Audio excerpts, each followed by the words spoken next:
Assalamualaikum warahmatullahi wabarakatuh. Selamat datang kembali di podcast Hasnawi Haris Perspektif. Pada episode kali ini, kami akan berbincang, akan membicarakan satu fenomena politik yang saya kira perlu untuk kita sorot dan memberi edukasi kepada pemilih kita, terutama jelang Pilkada Serentak 2024. Pada episode kali ini, kami akan berbincang dengan Profesor Hasnawi Haris. Beliau kita tahu adalah guru besar di Fakultas Ilmu Sosial dan Hukum Universitas Negeri Makassar, dan saat ini juga sebagai Direktur Eksekutif VVRC. Nah, sahabat perspektif, untuk mengawali perbincangan kami, Prof, bagaimana kabarnya? Alhamdulillah baik-baik, Pak Yunasri. Alhamdulillah. Prof, paling tidak jelang Pilkada November mendatang, publik perlu untuk diberikan pencerahan, diberikan edukasi, termasuk tentu saja adalah partai politik sebagai salah satu pilar dari demokrasi kita, terutama mengenai adanya situasi atau fenomena di mana koalisi calon atau kompetitor kepala daerah itu diusung oleh partai politik yang berbeda pada level pemilihan gubernur dan pemilihan di tingkat kota kabupaten. Prof, kalau melihat fenomena dan gejala itu, menurut Prof, apa faktor yang mendorong mengapa partai politik kita membentuk koalisi yang berbeda di tingkat provinsi dan di tingkat kabupaten kota? Usungannya dan koalisi yang terbentuk itu berbeda. Apa faktor yang menyebabkan itu, Prof? Baik, kalau kita perhatikan, memang koalisi partai baik di tingkat kabupaten, provinsi, bahkan di nasional, sebenarnya itu berangkat dari fakta bahwa pemenang dari satu, misalnya legislatif. Jadi pemenang dari legislatif itu pada satu daerah ini tidak sama dengan daerah lain. Misalnya partai A di kabupaten atau di kota A misalnya pemenangnya adalah partai B. Di tingkat provinsi atau legislatif, misalnya di tingkat provinsi juga itu berbeda. Katakanlah misalnya partai C. Nah, inilah yang kemudian membuat koalisi itu kemudian melahirkan banyak varian. Kita belum berhitung di tingkat nasional. Pelajaran kemarin kita lihat ada koalisi Indonesia Maju KIM. Yang kemudian di tingkat pusat itu bahkan sebenarnya harapannya tentu karena ingin membangun soliditas partai misalnya, maka harapannya ini sampai di kabupaten, tapi tidak mungkin. Kenapa? Karena ya di setiap kabupaten itu ya tentu saja seperti yang saya sampaikan tadi, pemenangnya itu berbeda antara satu kabupaten dengan kabupaten yang lain atau antara satu provinsi dengan provinsi lain. Nah, khusus misalnya di Sulawesi Selatan, kita bisa melihat ya pemenang di tingkat provinsi ini kan Nasdem, banyak suaranya, ketua DPRD. Tapi misalnya di salah satu kabupaten atau di beberapa kabupaten yang pemenang itu adalah Partai Golkar misalnya, atau Partai Gerindra misalnya. Nah, inilah yang kemudian membuat varian koalisi itu bisa berbeda. Kenapa berbeda? Karena ya jujur ya partai itu kan pada prinsipnya ingin menang. Dan ketika melihat pemenang partai legislatif misalnya di satu daerah itu mereka mau menang, maka mereka bergabung di sana. Tidak lagi melihat asal koalisi yang di tingkat nasional atau di tingkat provinsi tadi. Meskipun ada fenomena Prof ya bahwa koalisi Kim di tingkat pusat itu berusaha untuk di breakdown turun ke provinsi. Jadi ada yang mengemas, menampilkan dirinya seolah-olah ia adalah Kim kalau di tingkat pusat, tapi di tingkat daerah dia membentuk itu. Tapi ya persis koalisi yang di dalamnya ada partai-partai itu tidak persis sama, Prof. Iya. Eh, Prof, kalau melihat fenomena tersebut, salahkah barangkali kalau publik kita menyimpulkan bahwa kalau begini berarti partai-partai kita itu makin pragmatis kalkulasinya, hitungannya menang kalah saja, bukan bukan platform ideologisnya, apakah kandidat ini cocok atau partai ini cocok sehingga bisa dijadikan satu koalisi. Gimana, Prof? Ya, kalau saya melihat fakta seperti itu sebenarnya ya bisa iya, bisa tidak. Artinya Ya, ketika masyarakat kita menjudge bahwa partai itu semakin pragmatis karena mereka tidak melihat lagi platform ideologi yang mereka punya di partai itu kemudian mereka bersatu. Tetapi satu hal yang juga menjadi pertimbangan adalah ketika kemudian partai itu ingin menang. iya, Nah, target sebuah partai itu menurut saya tidak hanya ingin dibangun berdasarkan platform ideologi, tetapi juga bagaimana partai itu juga bisa berkembang, bagaimana partai itu bisa survive, dan bagaimana partai itu juga misalnya tetap konsisten di setiap event pilkada atau event politik itu mereka berhasil. Jadi ya kalau ditanyakan, ya sesungguhnya saya bisa bilang ya, saya ada benarnya, Prof. iya ada benarnya, ada juga tidak benarnya, tergantung case-nya, tergantung case partai itu. Karena ya kalau kita misalnya berangkat dari ilustrasi yang diperhatikan di tingkat pusat itu kan kelihatan sekali Ya, bagaimana misalnya Koalisi Indonesia Maju itu di tingkat nasional. Kemudian kalau kita lihat hari ini misalnya Presiden Republik Indonesia Pak Prabowo bersama dengan Gibran Raka Buming Raka Raka. Buming Raka itu kan kelihatan partai-partai yang dulu Iya, pada saat kontestasi pilpres berbeda itu bisa mereka tarik. Nah inilah yang sebenarnya juga memang tidak bisa dipaksakan atau tidak bisa dipastikan koalisi ini sambung sampai ke tingkat daerah atau kabupaten kota karena ya antara satu kabupaten ya ada tipologi yang berbeda dan termasuk yang saya sebut dari tadi bahwa itu karena antara pemenang partai di legislatif di tingkat kabupaten itu kan nggak sama, nggak linier dengan tingkat provinsi. Iya, Ya, ya inilah realitas politik kita, Prof. ya, Tapi mari kita bicara idealnya.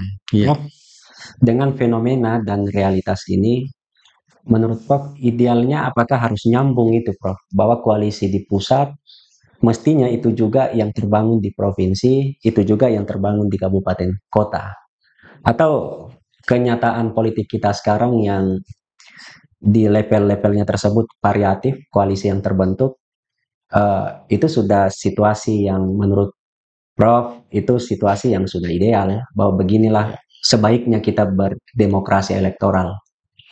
Ya, kalau kita bicara konsep, Iya, itu bisa dimungkinkan. dimungkinkan, Ya. tetapi prakteknya, ya sekali lagi tentu misalnya di tingkat provinsi katakanlah partai itu mereka jadi koalisi, gimana kalau misalnya di kabupaten tertentu justru partai itu tidak ada Ya, calegnya, tidak ya, ada kursinya. betul. Jadi sangat tidak mungkin kita prediksi itu konstan antara dukungan di tingkat provinsi sampai pada kabupaten kota.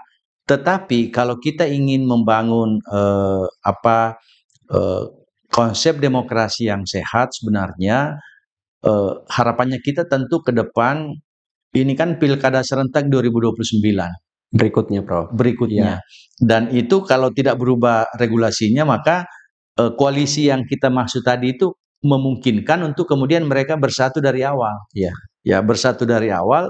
Tapi kalau masih berbeda waktu kontestasi pilkada bupati dengan legislatif maka ya terjadilah kondisi seperti hari ini.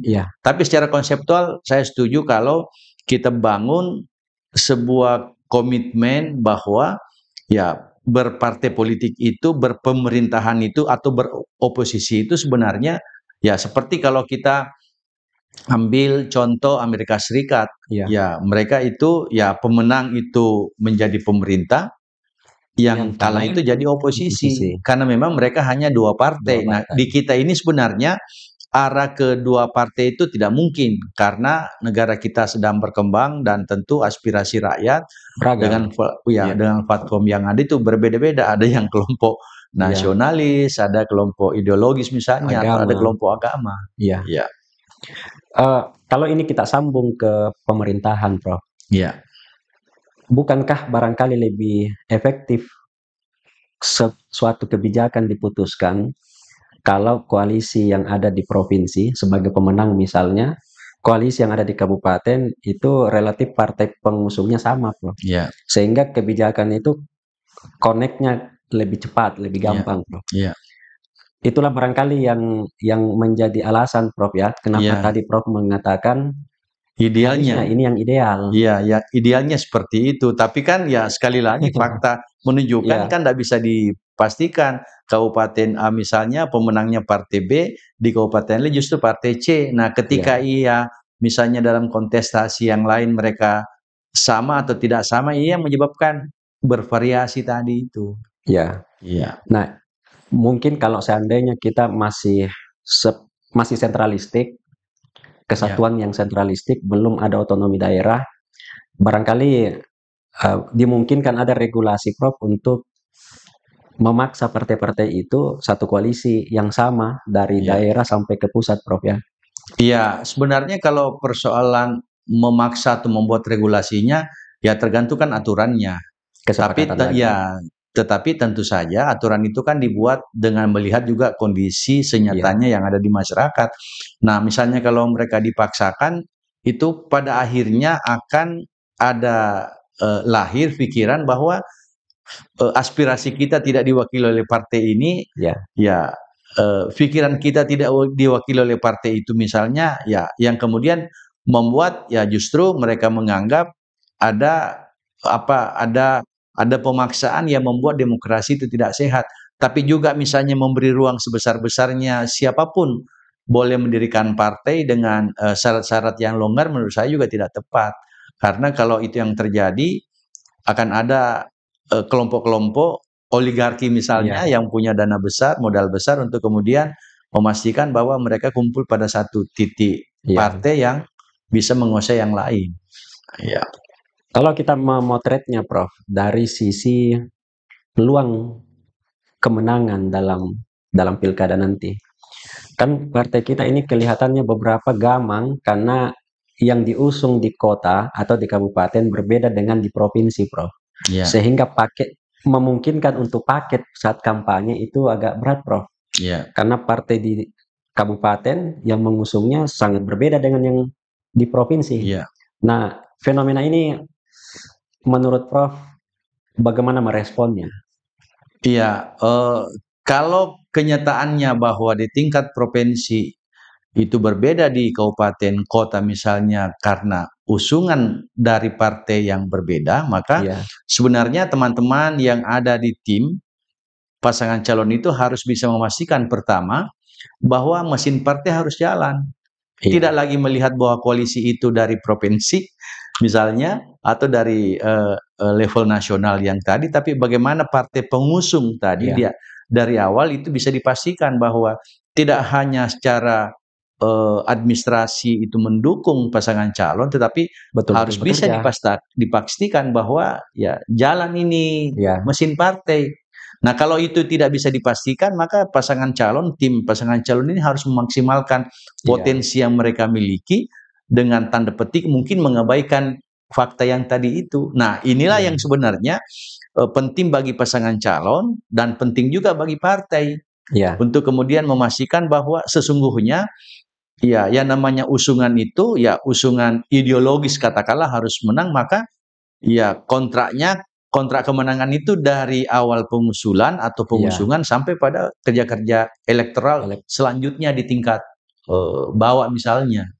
Soal ini paling menggambarkan situasi yang kita sedang bicarakan, Prof.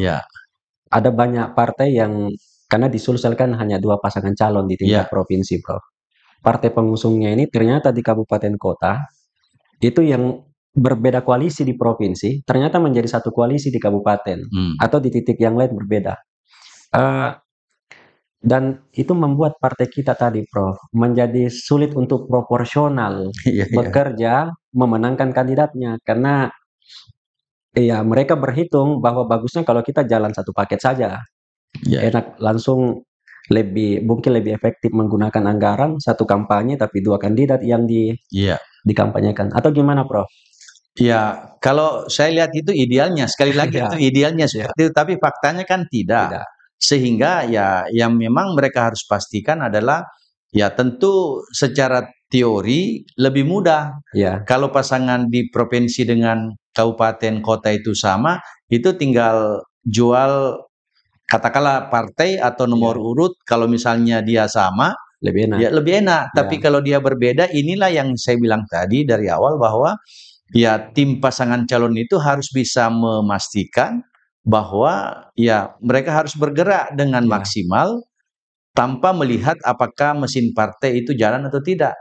Tentu idealnya ini juga edukasi bagi kita bahwa sebuah partai itu ketika mengusulkan atau mengusung pasangan calon, maka sebenarnya dari awal hingga akhir mereka harus mampu bekerja atau konsisten kerja-kerja elektoral. Iya, betul, Prof.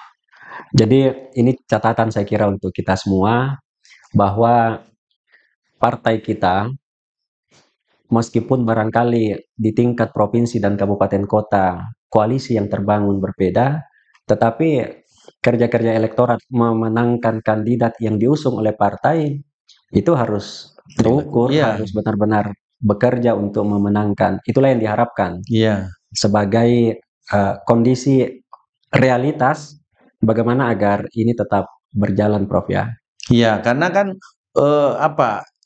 ada juga sebenarnya fenomena di masyarakat, dan ini lazim lumrah kita dengar bahwa ketika usungan itu hadir, maka itu tanda petik itu hanya usungan pada titik calon. Itu tidak sampai. Jadi istilahnya partai ini kan ibaratnya ada sopir, ada penumpangnya. Sopirnya dia sudah ambil, penumpangnya belum tentu. Nah, inilah yang sebenarnya kerja-kerja elektoral yang harus bisa dipastikan bagi pasangan calon dan tim untuk memastikan bahwa apakah tanda petik kontrak politik itu sebenarnya hanya pada titik usungan, pencalonan, atau sampai pada titik pemenangan. Dan kalau itu yang terjadi, menurut saya yang ideal itu sebenarnya tidak boleh dong. Masa kita mengusung lalu tidak mendukung, tidak kerja-kerja elektoral. Dan menurut saya ke depan kalau demokrasi kita mau sehat dan ingin membangun kultur politik yang juga sehat, maka itu harus dilakukan dari awal. Tidak boleh hanya kita membeli sopir, tanda petik penumpangnya juga harus ikut. Bahwa di dalamnya tentu tidak linear semua, itu soal lain, tapi harus dibangun. Kan ini di masyarakat kita karena calonnya banyak yang terjadi, karena calonnya berbeda dari partai ini diusulkan oleh partai lain, lalu kemudian dia harus di-recall atau harus diganti DPAW. Ini kan menurut saya kerja-kerja yang dari awal kita belum clear. Berpartai itu mestinya tidak boleh dong misalnya kalau dia partai A lalu diusung oleh partai B dan ketika itu, nah inilah tanda petik satu kelemahan atau keterbatasan kalau kita tidak mau menyebut kegagalan sistem partai itu melahirkan calon-calon pemimpin di partai itu. Nah, kalau itu yang terjadi akan ada titik di mana kekuatan politik yang punya modal sosial atau modal isi tas, modal ekonomi atau modal finansial yang bisa lebih kuat misalnya. Artinya ini implikasi dari gejala partai kita menjadi seperti tempat rental, Prof. Betul. Siapa yang tidak mesti kader, kalau dia bisa bayar rental, dalam arti rental mobil misalnya, Prof. Partai begitu, Prof, ya. Bisa menjadi semacam tempat rental kita untuk nyalon. Mau membawa kita masuk ke bilik suara. Nah, itu sebenarnya menurut saya tidak sehat. Tidak sehat. Mestinya rental itu sopir dengan isinya, isi bensinnya juga harus diambil, karena kalau tidak, maka yang terjadi adalah ya yang tadi itu, ya itu kan partai setelah mereka terpilih ya, apalagi misalnya ini mohon maaf case-nya di Sulawesi Selatan dan seluruh Indonesia ini kan pilkada serentak, legislatif sudah selesai, pilpres sudah selesai, ini masuk pilkada serentak. Nah, ketika ini masuk di sini, ketika tadi tidak ada komitmen dari awal, maka yang terjadi ya seperti itu. Dan menurut saya ini gejala yang ya mudah-mudahan di masa-masa yang akan datang kondisi seperti ini itu tidak terjadi. Dan menurut saya satu edukasi sebenarnya bagi partai untuk kemudian memikirkan bahwa mereka ini tidak harus menderita tanda petik kalau menjadi oposisi. Nah, ini kan yang juga terjadi. Ada banyak partai yang mungkin tidak tahan dengan godaan pemerintah, atau mereka tidak tahan dengan penderitaan tanda petik dari posisinya dia sebagai koalisi yang beroposisi misalnya. Atau dalam istilah yang lain tidak tahan puasa dari kekuasaan. Ya, betul. Padahal sebenarnya kalau kita mau lihat secara konsep, kehadiran partai itu baik sebagai pelaksana pemerintah, sebagai pemenang misalnya, dan yang kalah jadi koalisi, sebenarnya itu check and balance jalan, dan itu sebenarnya tanda-tanda demokrasi di negara itu. Justru itulah prinsipnya. Itulah prinsipnya sebenarnya. Makanya kalau saya melihat nyambung ke situ, Prof. Ya nyambung dengan pemerintahan hari ini, misalnya mohon maaf kita lihat di kabinet, kita belum lihat ya, kita tidak tahu seperti apa dinamika yang akan terjadi ke depan. Misalnya di kabinet Merah Putih hari ini itu minus PDIP dan minus Partai Nasdem. Ya, meskipun Nasdem mengklaim bahwa mereka tetap pendukung pemerintah tapi tidak masuk di kabinet. Nah, menurut saya ya ini juga sisi yang bagus. Ya, mudah-mudahan posisi oposisi tanda petik tadi ini bisa direpresentasi oleh dua partai ini untuk kemudian memastikan bahwa pemerintah boleh jalan. Pemerintah harus menjalankan prinsip-prinsip demokrasi itu. Pemerintahan ini dijalankan dengan prinsip check and balance, dan itu diwakili oleh dua partai tadi. Harapannya seperti itu. Jadi ada bagusnya juga kalau tidak semua masuk dalam kabinet, Prof. Biar ada kekuatan penyeimbang. Betul. Pengawas. Ya, meskipun di negara kita ini kan konon secara teori kita tidak mengenal yang namanya konsep oposisi, tapi fakta menunjukkan bahwa ya tidak boleh, karena itu hati. Ketika masuk pada wilayah hati, ya sebuah regulasi kebijakan yang kita anggap tidak pro rakyat, itu hati kita yang berontak. Dan ketika itu yang terjadi, sebenarnya itu sudah oposisi pikiran, oposisi hati.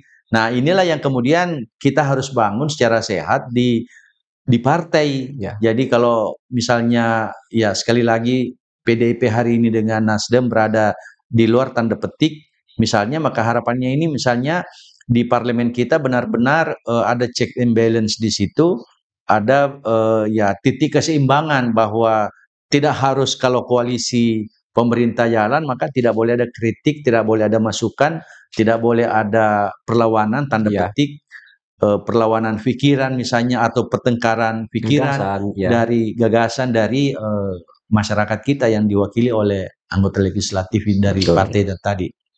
Jadi meskipun ada civil society yang tetap akan menjadi penyeimbang, tapi mesti ada kekuatan elektoral di parlemen kita yang mesti menjadi kekuatan penyeimbang, Prof.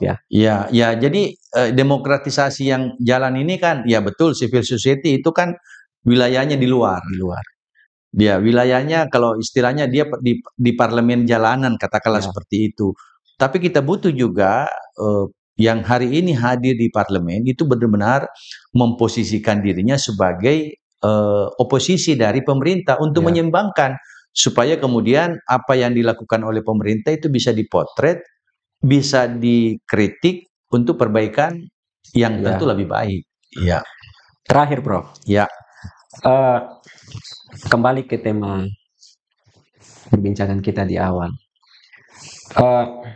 Koalisi yang terbentuk di kabupaten kota, kemudian di provinsi, itu dikhawatirkan oleh beberapa kalangan, itu jangan sampai membuat publik kita atau konstituen sebagai pemilih itu menjadi gamang, bingung untuk menentukan dukungan. Karena bagaimanapun pemilih kita ini kan ada beberapa yang cenderung melihat warna partai. Nah, kalau ternyata partainya dukung si A di provinsi, tapi dukung si B yang ia tidak suka di kabupaten, itu gimana, Prof? Apakah betul membuat pemilih kita gamang dan bingung atau bagaimana, Prof?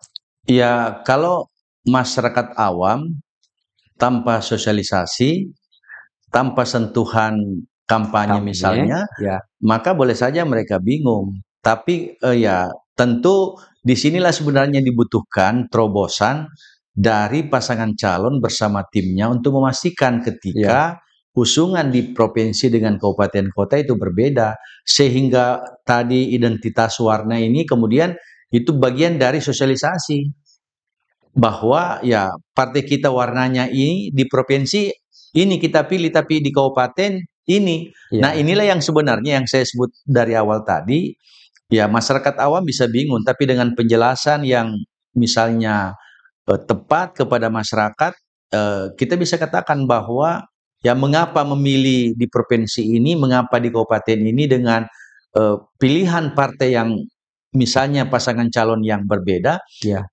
maka dibutuhkan kerja keras, dibutuhkan 2 kali usaha kalau misalnya usungannya sama dari sisi partai. Kalau berbeda ya memang harus tim, harus tim turun memastikan, karena kalau tidak bisa salah pilih masyarakat. Kalau dia melihat identitas warna, ya jangan-jangan pasangan calon yang tadi misalnya 1 atau 2 atau 2 atau 1 justru berbeda di lapangan. Nah, inilah yang menjadi tugas berat dari pasangan calon bersama timnya untuk memastikan masyarakat mendapatkan edukasi yang benar. Boleh saja ini akan menjadi budaya kultur baru di provinsi pilih partai ini karena usungannya seperti itu, tapi di kabupaten juga seperti itu. Nah, saya kira masyarakat kita juga sudah punya pengalaman lah banyak kontestasi politik ya 5 tahunan yang biasa kita lakukan baik di pilpres, baik di legislatif maupun di pilkada serentak misalnya, itu sudah relatif ini terjadi. Artinya masyarakat kita itu sebenarnya sudah terbiasa. Ya hanya memang ya butuh sentuhan yang tepat sasaran dari pasangan calon dan timnya menurut saya. Baik, terima kasih Prof Siap. atas pencerahan dan edukasi kepada kita semua. Saya kira dengan penjelasan tadi, mudah-mudahan ke depan kita tentu berharap partai kita mengalami perbaikan, paling tidak revitalisasi agar peran-perannya sebagai salah satu pilar demokrasi, salah satu infrastruktur politik kita itu berjalan dengan baik. Adapun fenomena tentang koalisi yang terbentuk di kabupaten kota, kemudian di provinsi yang berbeda, itu adalah fenomena yang biasa. Publik saya kira sudah terbiasa dengan itu, meskipun tentu ada yang kita harapkan. Tadi Prof saya kira menyampaikan yang ideal seperti apa. Untuk episode kali ini, terima kasih atas dukungannya.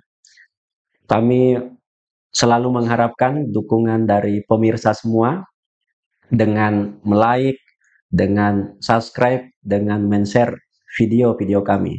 Sampai jumpa pada episode selanjutnya. Assalamualaikum warahmatullahi wabarakatuh. Salam perspektif.